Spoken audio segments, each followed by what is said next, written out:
Bonjour très chers téléspectateurs de Africable Télévision, je suis ravie de vous avoir avec moi sur ce plateau pour un tout nouveau numéro de votre rendez-vous féminin Femmes Capables. Avec moi sur ce plateau, nous avons Fatou Traoré. Bonjour Fatou. Bonjour Dianabou. Comment tu vas? Ça va, je vais bien toi. Notre chroniqueuse Maïtao. Bonjour Maï. Bonjour Dianabou. Comment tu vas? Ça va et toi? Notre femme capable Kadiatou Samake. Bonjour Kadiatou. Bonjour Dianabou. Ça va? Bien, merci. Et notre médecin Fatoumata Traoré. Bonjour Fatoumata. Bonjour Dianabou. Vous allez bien? Très bien. Alors, au programme cette semaine, à la une, avec les dernières actualités qui ont marqué cette semaine, suivi de la rubrique bien-être avec Fatoumata Traoré qui nous parlera de qu'est-ce que le bien-être. On va aborder la santé avec Fatou Traoré qui nous parlera du dysfonctionnement de la thyroïde, suivi de notre invité du jour qui n'est autre que la femme capable Kadiatou Samake qui nous parlera de son parcours. Pour finir, les deux hommes capables de ce plateau, Mokhtar Sy et Monsieur Keita Mahamadou, vont venir nous rejoindre pour le débat du jour qui portera sur quelle méthode pour réussir une carrière professionnelle.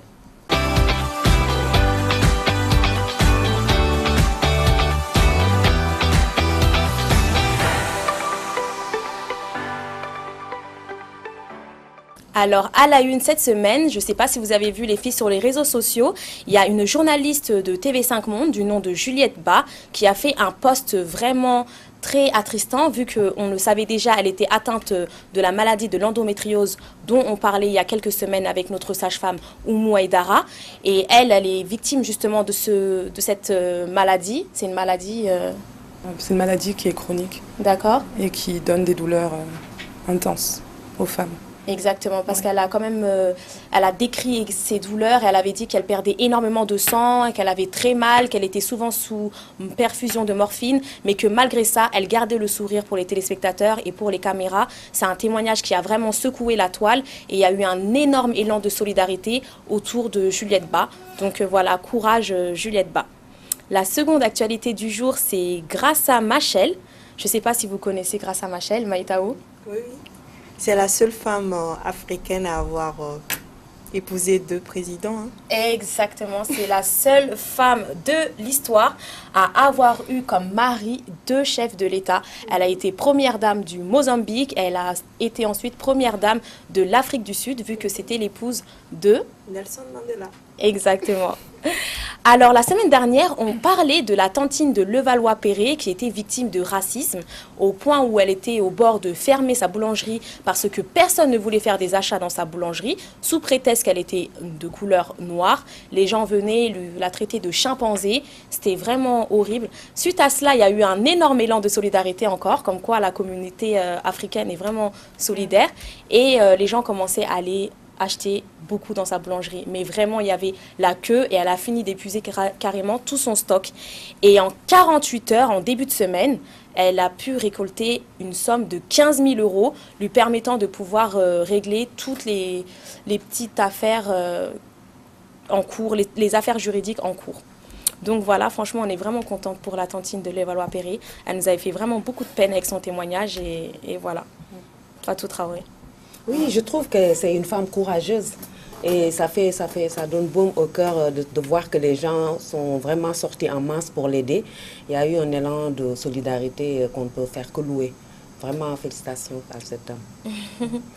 Et la dernière actualité du jour, c'est Kylie Jenner, la petite sœur des Kim Kardashian. qui devient à 21 ans la plus jeune milliardaire de l'histoire. Elle a battu le record. On sait que celui qui était le plus jeune milliardaire, enfin qui est devenu milliardaire le plus jeune, c'était Mark Zuckerberg, le PDG de Facebook. Et elle a battu le record parce qu'elle devient milliardaire à 21 ans. Donc voilà, elle a une ligne de cosmétiques qui marche vraiment bien.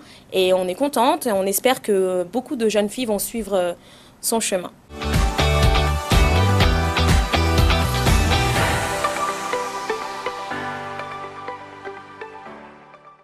On a la chance d'avoir sur ce plateau avec nous une femme capable, Fatoumata Traoré, qui est médecin et qui aujourd'hui va nous parler du bien-être. Pourquoi avoir choisi le domaine du bien-être? Alors j'ai choisi ce thème-là parce que par rapport au thème même du débat, la réussite en fait, passe par le bien-être. On ne peut pas réussir sans être en bonne santé et le bien-être, vous verrez plus tard que être en bonne santé, c'est avoir le bien-être. Et en plus, d'ailleurs, nous, on parle souvent dans cette émission du bien-être, la rubrique bien-être, mais personne encore nous a défini réellement qu'est-ce que le bien-être. C'est vrai qu'on confond souvent le bien-être et la beauté, mais là, avec ce que tu vas nous dire, je suppose, on va se rendre compte que ça n'a vraiment rien à voir. La beauté fait partie du bien-être, mais le bien-être, c'est un tout. Donc, je vais commencer par un exemple. Je vais vous donner l'exemple d'une jeune fille de 26 ans. Elle a un bon poste, elle fait du sport, elle mange sainement, elle prend soin de son corps. Par contre, elle se plaint d'insomnie et elle dit qu'elle est stressée, qu'elle doute d'elle, de ses performances au travail. Donc maintenant, je vais vous poser la question sur ce plateau et chez vous. Est-ce que cette jeune fille est en bonne santé? Selon vous, la fille que je vous ai présentée, est-elle en bonne santé? Non, puisqu'elle se plaint de certains mots, donc voilà. Elle n'est pas en bonne santé. Donc, je vais vous définir ce que c'est que la santé.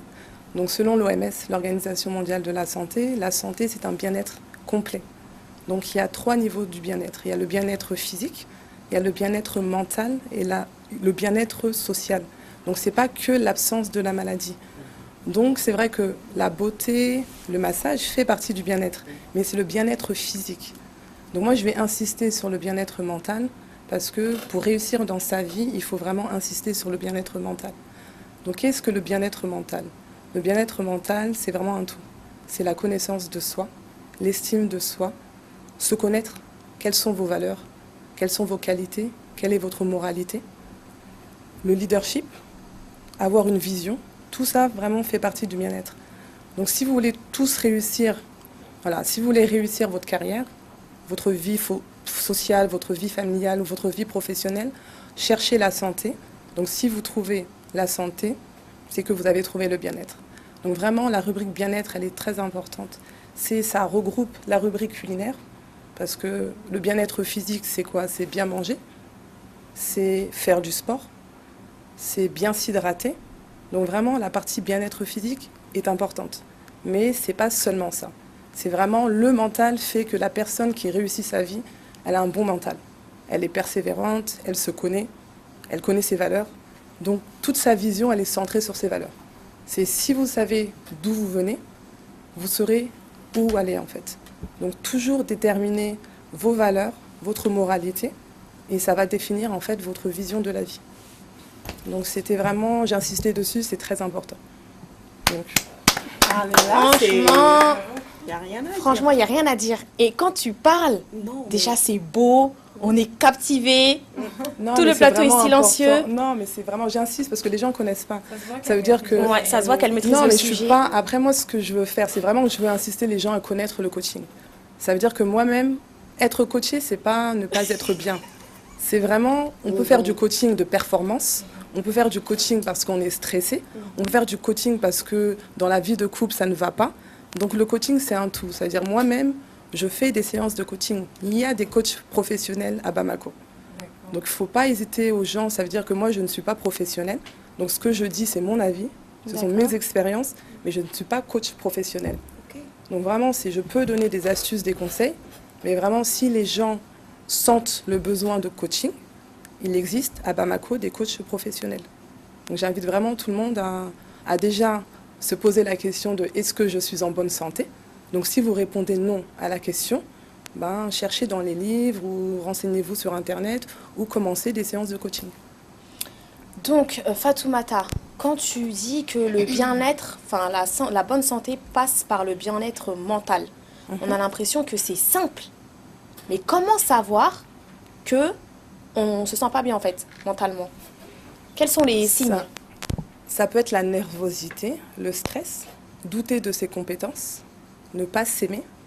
Le fait de ne pas s'aimer son corps, c'est que la personne n'a pas confiance en elle. Tout passe par la confiance en soi en fait. Mais le fondement, c'est comme une maison. Le soubassement de la maison, pour que la maison tienne, il faut que le soubassement soit solide.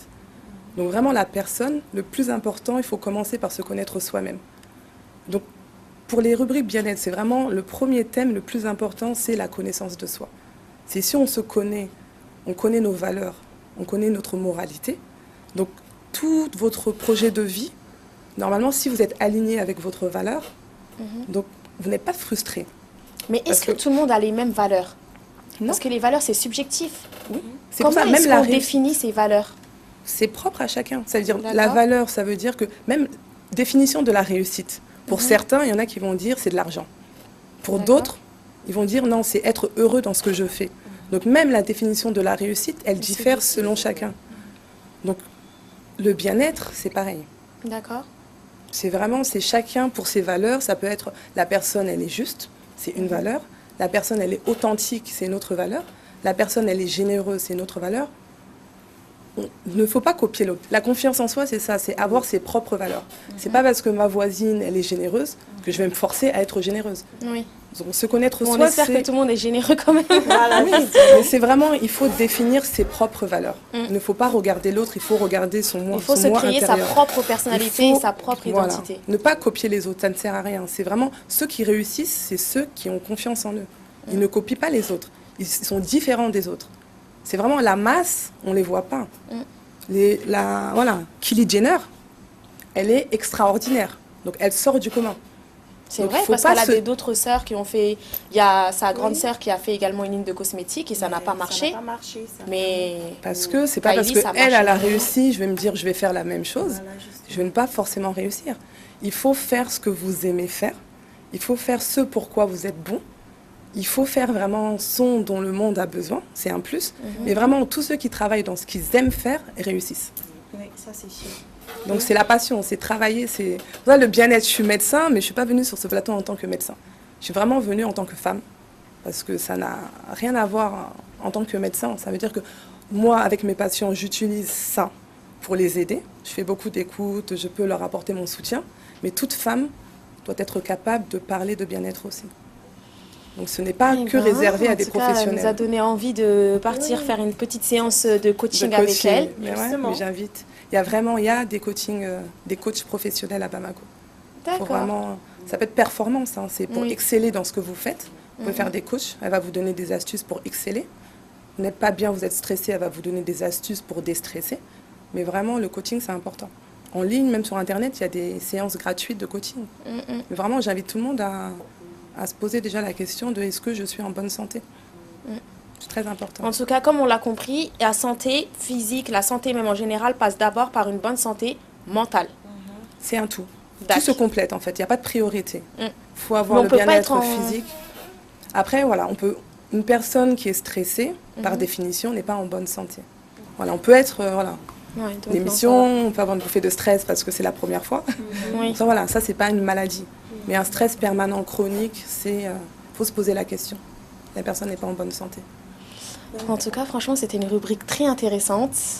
Et franchement, moi, j'ai surtout, franchement, c'est important. C'est le développement personnel, en fait. Ça va avec le thème de femme capable. C'est pour ça que j'ai aimé. Vraiment, je suis contente que tu m'aies invitée. Parce que vraiment, déjà, le titre femme capable, pour nous, les femmes, ça veut dire que voilà, on est capable d'entreprendre. Donc c'est le leadership, c'est l'entrepreneuriat. C'est vraiment tout est possible. Je pense que les gens ne doivent pas se limiter. Tout est possible. En tout cas, tu reviens nous voir quand tu veux. Ne serait-ce qu'entendre ta voix déjà. Moi, ça y est, non, mais je suis bien je suis avec plaisir. Avec plaisir.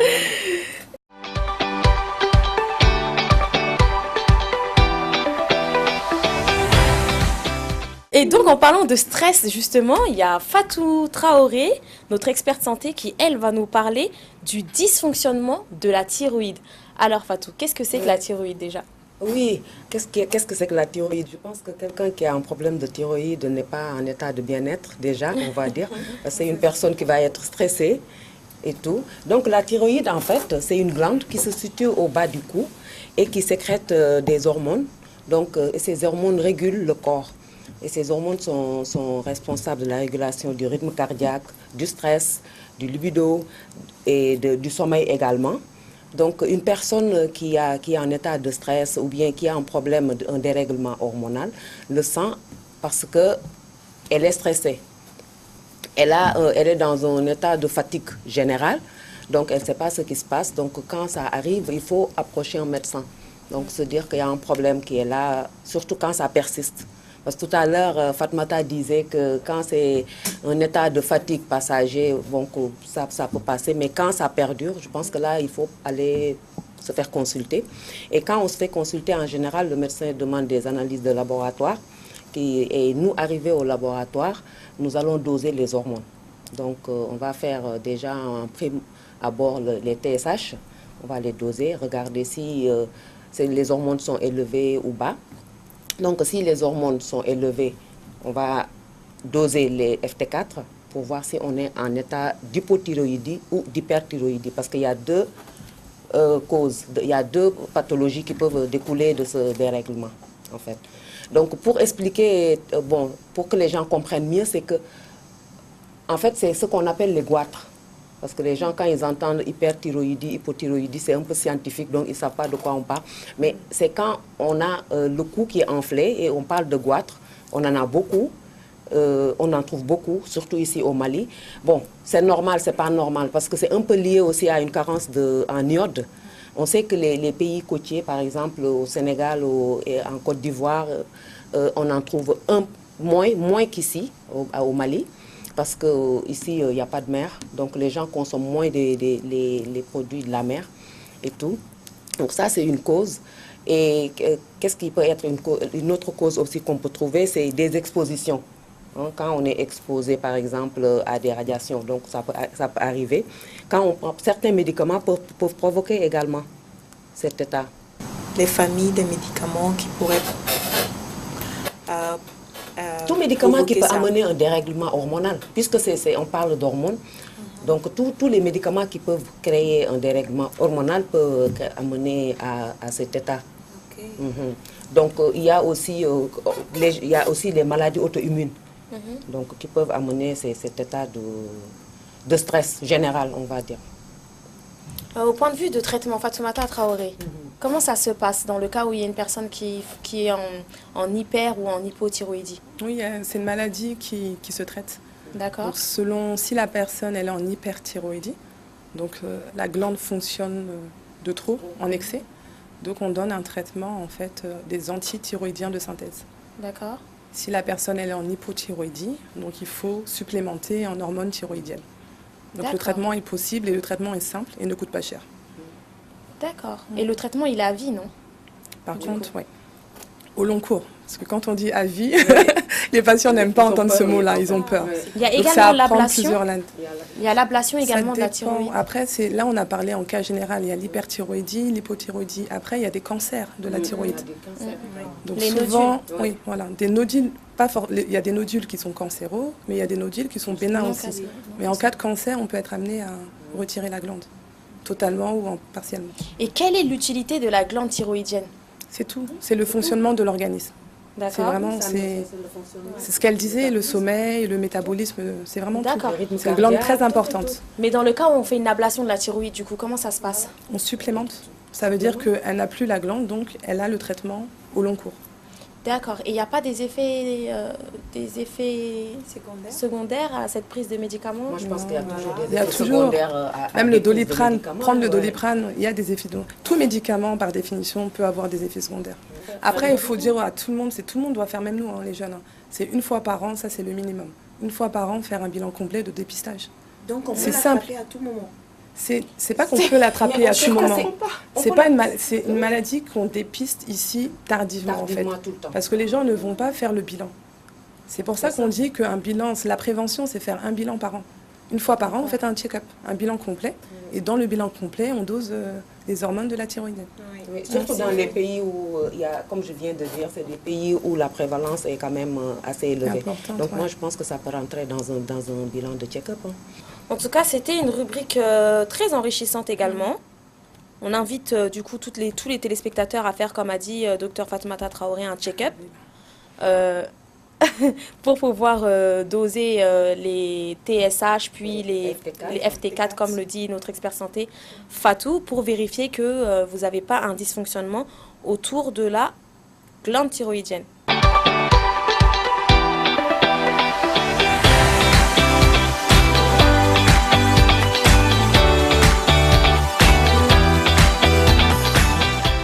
Maintenant, on va passer à notre femme capable et invitée du jour, Kadjatou Samake. Kadjatou, comment ça va? Bien, merci. Kadjatou qui est une star, Kadjatou. Hein. Non, pas encore. Elle a participé à un concours pour représenter le visage d'un supermarché de la place. C'est ça, oui. Elle a eu, je sais plus de 2500 ou combien de likes en espace de 48 heures sur les réseaux sociaux. Oui. Et comment ça se fait? Qu'est-ce qui a produit cet élan de like par rapport aux autres concurrentes? Bah, je ne saurais l'expliquer moi-même parce que tout est parti d'un pari en fait entre copines. D'accord. Donc quand ils ont vu l'annonce, directement, ils ont envoyé ma photo. Et je ne le D'accord. savais pas personnellement. Donc le lendemain, je me suis réveillée avec plein de messages, d'appels des gens et de notifications sur Facebook. Donc je suis allée voir et j'ai vu ma photo. J'ai vu que les gens commençaient à liker. Et Ah ouais. Ils nous là, ont ma soeur m'a dit que, mais en fait, tu es candidate, donc on doit voter pour toi, il faut te réveiller. En tout cas, vraiment, Donc, les bienfaits des réseaux ouais, sociaux. voilà. Donc à partir de là, j'ai informé ma famille, mes cousins, mes amis, etc. Et surtout mes collègues, donc qui étaient très plus motivés que moi-même dans l'histoire. Mm. Donc ils se sont mis à appeler leurs amis aussi en leur demandant d'aller voter pour moi, de commenter, etc., etc. Et tout est parti de là. En tout cas, un bel élan de solidarité. Oui, vraiment. Et tu es vraiment très belle, Merci. machallah. Merci. Et dans la vie, tu travailles dans le domaine de l'hôtellerie. C'est ça, oui. Tu fais pas mal d'activités, tu es vraiment une femme capable. Alors, tu es dans l'hôtellerie, tu fais de la pisciculture, Oui. tu es wedding planner, tu es, je sais plus, Entrepreneur. entrepreneur. Quelle est l'activité qui te passionne le plus et comment est-ce que tu arrives à être sur tous ces fronts sans être stressée et du coup en étant bien dans ta tête? Sans être stressée, je ne dirais pas ça, parce qu'il y a toujours le lot de stress qui va avec toutes ces activités-là. Et je ne pourrais pas vous dire clairement ce qui me passionne le plus, parce que je travaille dans l'hôtellerie, ça c'est mon activité professionnelle principale. Mais en dehors de ça, depuis toute petite, j'aime bien tout ce qui est organisation, coordination. Donc c'est comme ça que je suis rentrée dans l'organisation événementielle et principalement l'organisation de mariages pour les particuliers. Donc, à part ça, le commerce était en fait une activité lucrative en plus. Tout est parti de là et à la base, je vendais que des confiseries. Des confiseries fines à base de chocolat, de caramel, de fruits, etc. Qu'on appelle communément dragées pour les mariages, les baptêmes, les anniversaires, tout ça. Et de là est partie l'idée aussi de la confection des cadeaux d'entreprise qu'un ami m'a proposé. Comme ça, j'ai essayé et ça a marché. Donc, au fil des années, les gens me faisaient appel et j'en ai fait aussi une activité à part en créant l'entreprise en tant que telle. Donc voilà. Et la pisciculture, c'est depuis très peu. Ça aussi, je me suis investie dedans avec des amis et ça marchait aussi depuis très peu. Et voilà, c'était un test et c'est devenu une activité professionnelle à part. En gros, dès qu'on veut faire une activité, on appelle Kajatou Samake. Elle fait notre activité, ça marche. Tranquille. Justement, tranquille. Je ne dirais pas ça. Je pense que dans toute chose, il faut savoir s'investir à fond. Moi, je suis de ce genre-là. Je ne fais jamais à moitié. Soit j'y vais à fond, soit je ne le fais pas. Et quand je suis vraiment investie dans quelque chose, je me donne les moyens d'y arriver. Tout en me fixant des objectifs à chaque fois. C'est ça, c'est le secret, quoi. Mais comment tu arrives à gérer toutes ces sociétés-là dans des domaines différents? Tu as étudié, quel est le domaine dans lequel tu as J'ai étudié? étudié dans l'hôtellerie. D'accord, Voilà, je suis détentrice d'un Master 2 en gestion hôtelière et touristique. d'accord. Ça, c'est vraiment ma première passion. Mhm. Bon, au-delà de ça, je me dis qu'une seule activité ne me suffit pas.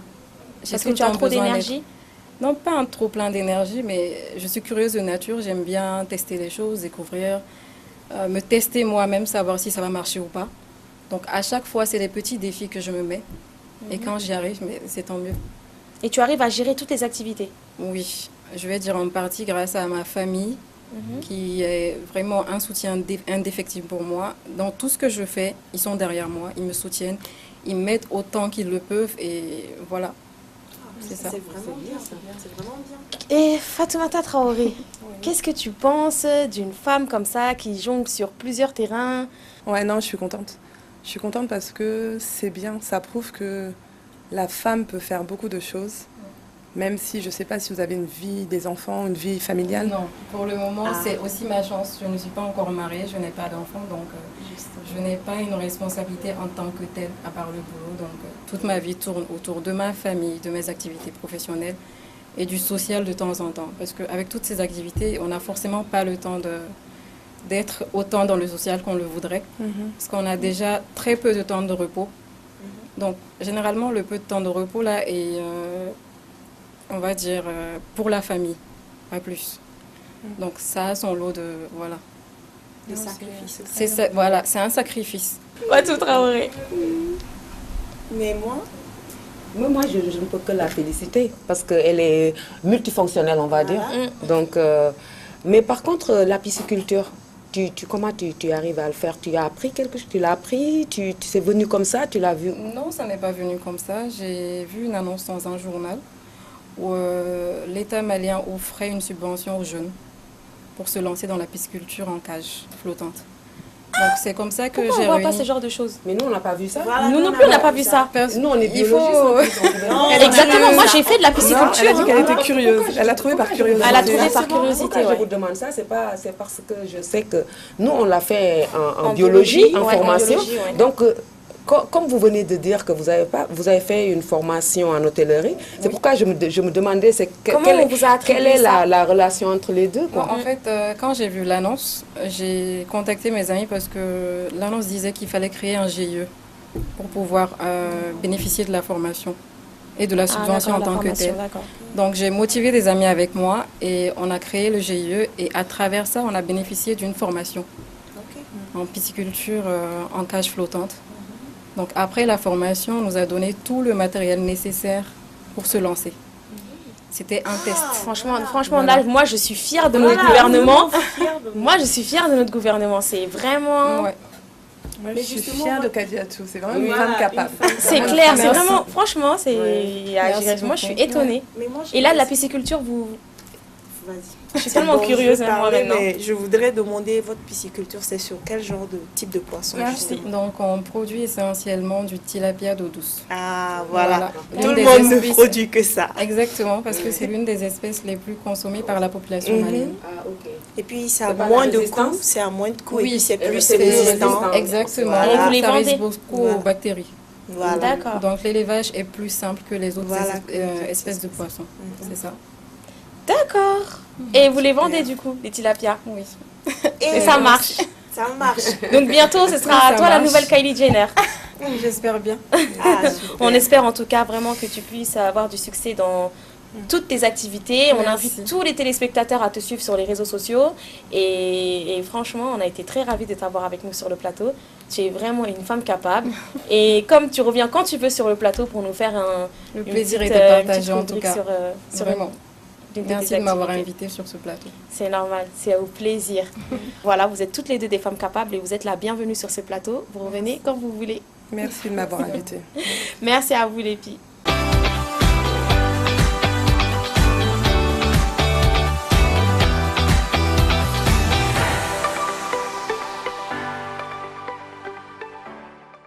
Comme on a parlé dans la première partie de cette émission, on a abordé différentes réussites et différents profils professionnels et nous avons pensé qu'il serait bien aujourd'hui d'avoir une discussion autour des méthodes à adopter pour pouvoir réussir une carrière professionnelle.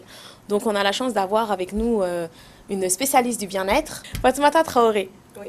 Selon toi, quelle méthode faut adopter pour réussir professionnellement? Il y a plusieurs, je dirais des astuces en fait. Parce qu'il y a plusieurs méthodes. Tout le monde a son plan de méthode. Il y a plusieurs astuces. C'est des astuces qui sont connues un peu de tous ceux qui connaissent le développement personnel. Ils en citent 7. Il y a 7 astuces pour réussir sa vie, donc sa carrière professionnelle. Le premier, c'est avoir une vision. Je parlais tout à l'heure de la vision. Donc déjà, c'est projet de vie. C'est quelle est votre vision. Ensuite, avoir un but clair et précis. Et puis après, je pense que les spécialistes discuteront de ça. Il y a vraiment, c'est avoir un but, un objectif précis. C'est toujours gérer son temps. Voilà, Kadiatou pouvait faire plusieurs activités en même temps parce qu'elle était très organisée. Elle savait gérer son temps. Donc ça, c'est indispensable pour réussir sa carrière. Donc il y a toujours penser, on dit penser gagnant-gagnant. Ça veut dire que quand vous êtes avec un partenaire, c'est pas prendre et lui perdre. C'est vraiment l'esprit toujours gagnant-gagnant. Je gagne, il gagne. Et c'est comme ça qu'on peut réussir sa carrière professionnelle. Donc il y a plusieurs astuces vraiment, mais les plus importants, je pense que c'est savoir gérer son temps, avoir un but clair et précis et toujours garder en tête sa vision. Moi, je rebondis sur le mot vision. Elle dit il faut avoir une vision. Mais maintenant, comment réussir à définir la vision? Monsieur Keïta. La vision, c'est en fonction de... Ça peut être défini facilement quand on... C'est en fonction de ce que nous inspire dès à bas âge, en général. C'est comme ça qu'on peut définir sa vision. Par moment, vous allez voir les enfants qui vont vous dire, bon, je vais devenir médecin, je vais devenir avocat, je vais devenir architecte. Peut-être qu'il y a d'autres ont été inspirés par des parents, certains ont été inspirés par une situation bien précise, etc., etc. Il y en a qui aiment porter la tenue, par exemple la tenue militaire, etc., etc. Mais ça, c'est une première chose qui peut définir la vision. La deuxième, en général, ça vient de là. Et au fil du temps, plus on grandit, plus on peaufine sa vision.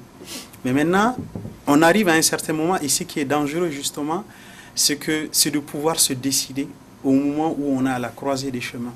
Et ça, ce moment, en général, on est très nombreux à rater ce moment. Parce que, par exemple, vous allez à l'université, bon, peut-être dans un amphithéâtre de 400 bonhommes, et vous allez trouver peut-être 4-5 personnes qui vous diront réellement qu'ils sont venus pour faire des études, par exemple, de médecine. Quand c'est la fac de médecine ou quand c'est la fac d'architecture, on n'est pas très nombreux. Et c'est ça justement le problème. Et plus on a du mal à définir sa vision, davantage on aura du mal à réussir une bonne carrière professionnelle.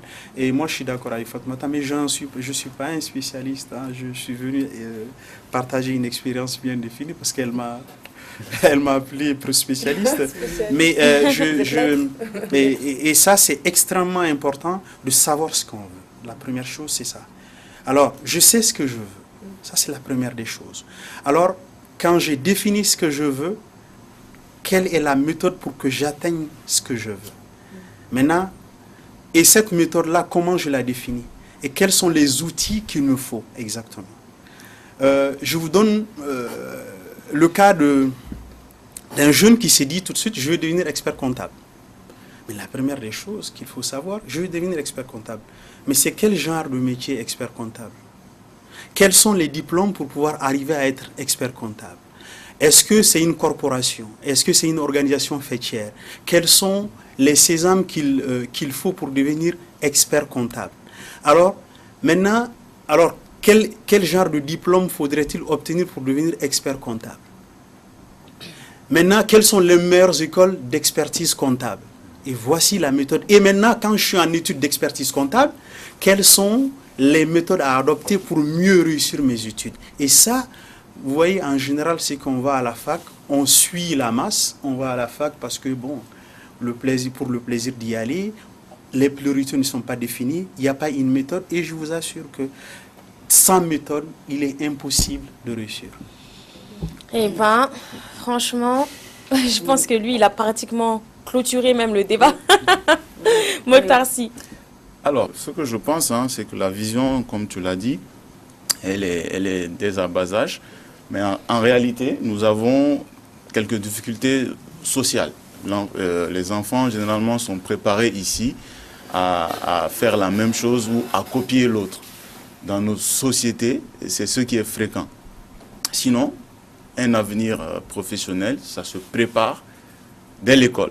L'enfant doit savoir ce qu'il veut, chercher à connaître, à maîtriser, et ensuite développer, nourrir son ambition au fur et à mesure. Après, il a dit, nous ne sommes pas des spécialistes, mais nous sommes du système. Nous sommes chacun dans son rôle. Monsieur Keita est du libéral, moi je suis en entreprise. Il faut être organisé. Quel que soit le créneau dans lequel on se trouve, la première des choses, c'est d'être organisé. Avoir une méthode. Et savoir comment l'appliquer, comment la mettre en œuvre.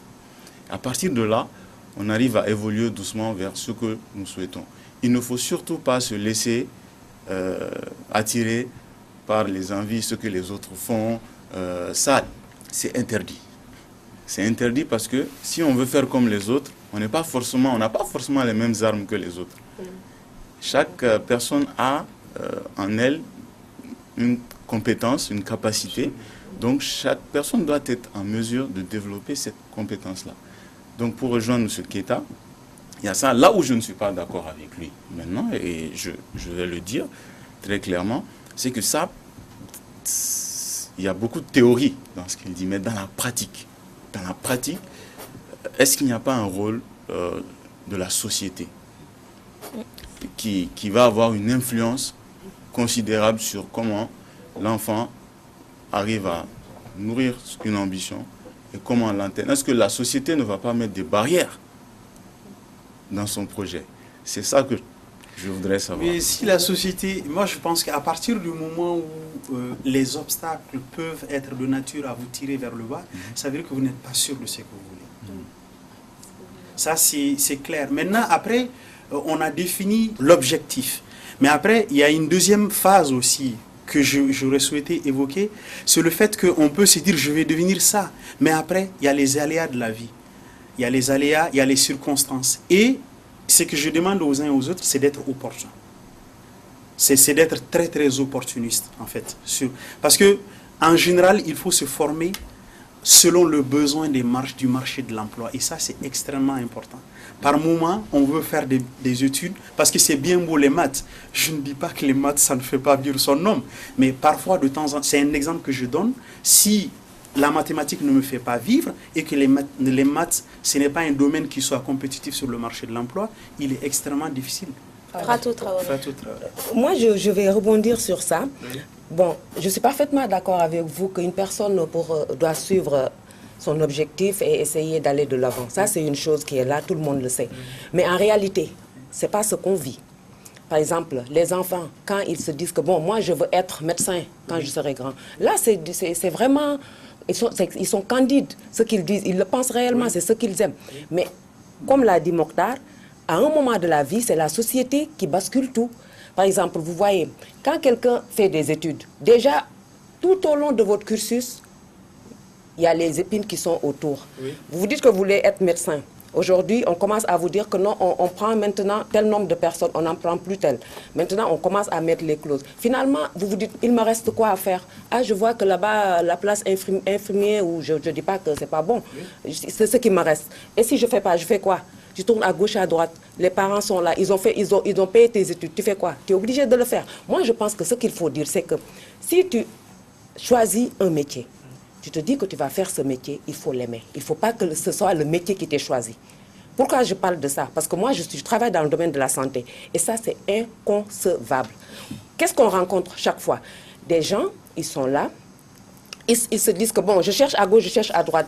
J'ai tout fait, je n'arrive pas à aller de l'avant. Oui. Qu'est-ce que je fais? Je fais le concours. Je suis, je vais le dire pour mes techniciens. On est dans le même domaine, ils vont me pardonner. Je vais être technicien de laboratoire, qui est très noble.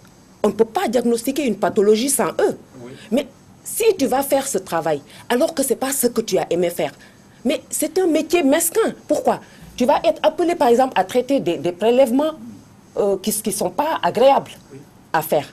Si tu n'aimes pas ce métier, tu ne feras jamais bien. Si tu n'aimes pas ce métier, tu ne vas pas être endurant. Mais est-ce qu'il faudrait-il aimer un métier au préalable pour pouvoir... Mais on peut choisir un métier par opportunisme et l'aimer par la suite. Non, pas dans le domaine de la santé. Je ne suis pas d'accord parce qu'il y a une personne derrière, il y a la santé de quelqu'un derrière, non. Dans d'autres domaines, ça peut se pardonner, mais dans la santé, non. Bon, après, je ne connais pas le domaine de la santé, mais... Je pense que Fatou a raison, l'amour du métier est un préalable. Pour moi, c'est quand même la base. C'est la base. Il faut avoir l'amour du métier pour pouvoir avoir envie d'avancer dans le métier. Aimer ce qu'on fait. Fatoumata l'a dit tout à l'heure, c'est très important. Je reviens sur les barrières sociales. Ça, c'est avant la vie professionnelle. Dès qu'on nourrit l'ambition, quand je suis tout petit, je veux être, je ne sais pas moi, menuisier. C'est les parents qui vont te dire aujourd'hui, les parents que nous sommes vont te dire non, c'est pas bien, c'est pas rentable. Mais si c'est ce que tu aimes faire, déjà ça tue l'ambition. C'est les parents qui vont guider ou la société qui va guider la personne dans ce qu'elle doit faire. Alors que ça doit être le contraire. C'est la personne qui doit tirer la société vers ce qu'elle-même elle veut faire. S'il devient menuisier, et qu'il a une compétence avérée dans la menuiserie, qu'il arrive à se réaliser, à avoir une grande entreprise, à être un entrepreneur digne de ce nom. Après, c'est la société qui va le reconnaître. Mais Mokhtar, tout parent ne souhaiterait peut-être pas, c'est vrai, que son enfant devienne menuisier. Moi, je pense quand même que il faut quand même que l'enfant puisse arriver à un certain âge de la maturité pour faire son choix. Parce qu'on le sait tous, quand on est jeune, quand on est enfant, on a tous envie de faire des métiers manuels. La conséquence de ce que je dis, c'est quoi? C'est que quand les parents ont une influence, qu'elle soit positive ou négative, dans le choix de l'enfant, cela va entraîner quelque part un impératif pour l'enfant à devenir ce que les parents ont voulu qu'il soit. Je ne sais pas si oui, je vois, mais n'est-il pas opportun? N'est-il pas opportun? Inconsciemment, les enfants, ils observent tout le temps les parents. Vous allez voir que les enfants, en général, dans les familles, 50% des enfants, parmi les enfants, il y aura au moins 2 ou 3 qui vont faire le même métier que les parents. Pourquoi? Parce que c'est leur exemple, c'est ce qu'ils voient, c'est ce qu'ils connaissent. Alors, en ce moment, n'est-il pas opportun, justement, parce que là, on arrive au stade des parents. Est-ce qu'on ne doit pas changer la vision de ces métiers-là? Est-ce qu'on ne doit pas changer notre vision ici au Mali, surtout, changer notre vision sur l'artisanat? Parce que vous voyez, en fait, je vous parle des parents. Et je vous assure que nos parents, en assemblée, entre eux, parfois, ils sont fiers de dire que, bon, mon enfant, il va à l'université. Et mon enfant fait du droit, mon enfant fait de l'architecture. Alors que vous voyez dans les pays industrialisés, je vous invite à consulter les statistiques. Vous voyez un pays comme la France où, sur 10 chefs d'entreprise, 8 n'ont pas le bac. Et sur 10 entreprises, et vous trouverez que les 8 sont des entreprises dans le domaine de l'artisanat. Aujourd'hui, je défie qui que ce soit de me montrer une grande entreprise qui fait, par exemple, de la maçonnerie au Mali, une grande entreprise bien réputée, qui fait de la plomberie, qui fait de... Bon, il y en a, peut-être il y a des entreprises qui font de l'électricité, mais peut-être la fourniture d'électricité, mais l'électricité en tant que main-d'œuvre, et c'est extrêmement difficile. Nous faisons appel à la main-d'œuvre togolais. Aujourd'hui, tout le monde sait à Bamako, c'est un secret de polichinelle. Tout le monde sait que les meilleurs... Moi, je suis pas d'accord. Excusez-moi, mais tout le monde sait que les meilleurs plombiers et les meilleurs électriciens sont les Togolais et les Béninois. Mais ça, c'est... Ok, à tous les Togolais et les Béninois, à tous les Togolais. En général, vous voyez, alors même que vous voyez des écoles comme des facs comme la fac de droit, comme la fac d'économie sont bondées, vous allez à l'ESICA manque d'équipement. Aujourd'hui, on a besoin. Vous savez que le Mali peut être la main-d'œuvre de l'Afrique de l'Ouest, ou même de l'Afrique. Vous voyez, en formant les gens, menuiserie métallique, plomberie, électricité. Vous voyez, avec aujourd'hui le progrès, bientôt, ceux qui ne sont pas les mécaniciens, qui n'ont pas une certaine culture, ne pourront plus être mécaniciens parce que, avec la technologie, les véhicules deviennent de plus en plus électriques. Et c'est extrêmement difficile de les diagnostiquer de manière mécanique. Et donc, je suis très content. Ça rejoint ce que je disais tout à l'heure. En fait, les parents ont cette vision négative de tout ce qui est manuel. Ils pensent que mon enfant est mécanicien, c'est aller dans la mécanique. Alors que vous voyez quelqu'un qui a une formation en mécanique en Europe, ailleurs, c'est une formation qui est très dure, mais ils ne voient pas ça en fait. Je vais juste te dire 2 choses. Juste pour dire, il n'y a pas de sous-métier. C'est-à-dire qu'on dise menuisier ou architecte, coiffeur, pour moi, tous les métiers se valent. Maintenant, même un homme de ménage. C'est-à-dire l'homme de ménage, le titre c'est « Quelle méthode pour réussir la carrière professionnelle ?»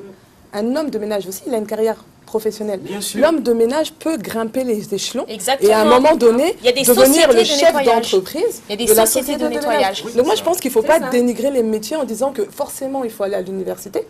Les Steve Jobs, c'est-à-dire au contraire, ce que lui disait, c'est qu'il y a des chefs d'entreprise qui n'ont pas le bac. Ce qu'on peut dire sur ce qu'on peut dire. Non, je suis très content. La majorité des chefs d'entreprise n'ont pas de diplôme. Donc je vous rejoins. Ça veut dire qu'on peut être chef d'entreprise sans diplôme. Mokhtar-Sy. Alors, je suis content de vous entendre dire ça parce que ça rejoint un peu ce que je dis. Et il est temps que nous valorisons les métiers mécaniques, plomberie, électricité, parce que on a besoin de ça. Le marché de l'emploi, aujourd'hui, a besoin de ça. Tout le monde ne peut pas être dans le bureau, col blanc, costumé. Chacun a son rôle, chacun a sa place dans une société. Une société bien organisée arrive à contenir toute forme de compétences. Et ces compétences-là, chacun peut faire valoir son niveau, à son propre niveau. Après, la carrière, ça on a parlé, ça c'était avant. Comment réussir la carrière maintenant pendant, une fois que l'on est sur le fauteuil ou qu'on est à un poste. Comment s'organiser. moi, à mon humble avis, il faut déjà développer la méthode, continuer à nourrir son ambition. À chaque fois qu'on a atteint un objectif, s'en fixer un autre. C'est-à-dire c'est une manière progressive d'avancer dans la vie, construire des relations, se faire beaucoup de relations. C'est important dans notre environnement, dans notre écosystème. Comment se faire des relations? Cela commence surtout par sa personnalité. Développer sa personnalité. Comment se comporter avec les parties prenantes, les différentes parties prenantes de son écosystème. Moi, en tant que juriste d'entreprise, je dois être efficace et dans mon bureau et à l'extérieur de mon bureau parce que j'ai des responsabilités qui sont externes. Je dois entretenir des parfaites relations avec des auxiliaires de justice, des conseillers fiscaux, des commissaires aux comptes, des huissiers, des notaires, pour, en toute situation, préserver les intérêts de mon entreprise. Et ça, cela passe forcément par une capacité d'organisation dans mes relations. Ça, c'est l'aspect vraiment organisationnel. Fatou Traoré. Oui, moi, je voulais juste rajouter une petite chose pour dire qu'on a beau avoir un poste. Moi, je pense que tant qu'on reste à son poste, on ne bouge pas, on n'essaie pas de se former pour aller de l'avant, on n'a pas atteint son objectif. Moi, je pense que c'est ça qui est le vrai problème de l'Afrique. En général. Qu'est-ce qu'on fait? On est dans un poste, on reste à ce poste jusqu'à la retraite, on ne bouge pas. On ne se remet pas en cause. On ne se remet pas en cause. Tout à fait. Donc ça, je pense qu'il faut qu'on sensibilise les gens dans ce sens-là, qu'ils sachent que tant que tu ne bouges pas, tant que tu ne te formes pas, tant que tu ne vas pas à l'avant, tu n'es pas épanoui. Tu penses être épanoui, tu ne l'es pas. Et tu seras toujours envieux. Tu vas toujours envier les autres.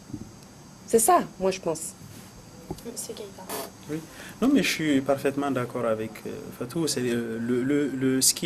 On a un problème parce que parfois, en entreprise, vous allez voir, hein, il y a, quand Mokhtar parle de méthode et quand Fatou parle aussi de se remettre en cause, il faut effectivement se recycler. Il est extrêmement important. Vous voyez, vous allez voir que dans toutes les disciplines sont mouvantes. En fait, ça change tous les jours. Moi, je suis dans le domaine de la fiscalité. Il y a des nouveaux textes, il faut se recycler, il faut se remettre en cause, etc. etc. Et ça, on n'est pas nombreux à pouvoir le faire. Ça, c'est extrêmement important. Et dans l'autre sens aussi, le fait de développer son réseau, il est extrêmement important. Mais aujourd'hui, quand je vois le nombre de jeunes avec tous les chronos portés, vous savez, au Mali, c'est un luxe. C'est un pays où nous sommes dans le luxe. Et là, entre guillemets, ce que je parle de luxe, c'est que c'est un pays où tous les domaines sont porteurs. Citez-moi un seul domaine au Mali que vous pouvez, qui est réputé être saturé. Non, ça n'existe pas. Tout est ouvert. À partir du moment où on est passionné, on est déterminé, on a la méthode, on sait où est-ce qu'on va, on a 1000 chances de réussir. Et à partir du moment où on est professionnel. Vous voyez, sur le marché, vous allez trouver que tout le monde vend du riz. Mais si vous conditionnez correctement votre riz, vous le triez correctement et que vous avez un autre traitement, un meilleur traitement, comme Mokhtar a dit, par rapport à votre clientèle, je vous assure que tout le monde viendra acheter chez vous. Et c'est ça le problème. C'est-à-dire qu'il y a ce manque de professionnalisme. Au-delà, à partir du moment où on explique qu'il est difficile de rentrer dans le monde professionnel, mais certains, quand ils y rentrent, pour eux, ça y est, c'est fini. C'est un acquis, alors qu'il faut se remettre constamment en cause. À partir, même si on peut être en entreprise, on peut être dans le libéral, ou on peut être dans l'artisanat, etc., etc. C'est des domaines où on peut performer. Mais il y a de la matière, il y a à boire et à manger dans tous ces domaines-là, mais il faut aller le chercher. Et c'est extrêmement important. C'est-à-dire la détermination, savoir ce qu'on veut, et déterminer son projet en fonction de ce qu'on souhaite, et avoir une ambition. Et ne pas atteindre, par exemple, je finis par les entreprises, en général, on le voit, hein, chez les chefs d'entreprise, une fois qu'un business marche bien, après, il y a moins d'intérêt chez le client. Il y a moins d'intérêt chez le client. Et vous allez voir dans certaines multinationales, les PDG, quand vous les rencontrez dans le couloir, vous n'avez pas l'impression que c'est le PDG. Voilà. Alors qu'on continue de pousser, on n'a jamais l'impression d'avoir atteint le sommet. Et en tout cas, je pense que, comme vous l'avez dit, la méthode, c'est de savoir définir ce que l'on veut. Absolument. À la base, oui. Et ensuite se donner les moyens de pouvoir atteindre les objectifs. Absolument. Et même une fois avoir atteint un objectif, c'est se fixer un nouvel objectif, c'est d'avoir une formation en continu, c'est de ne pas voir qu'il y a un sous-métier.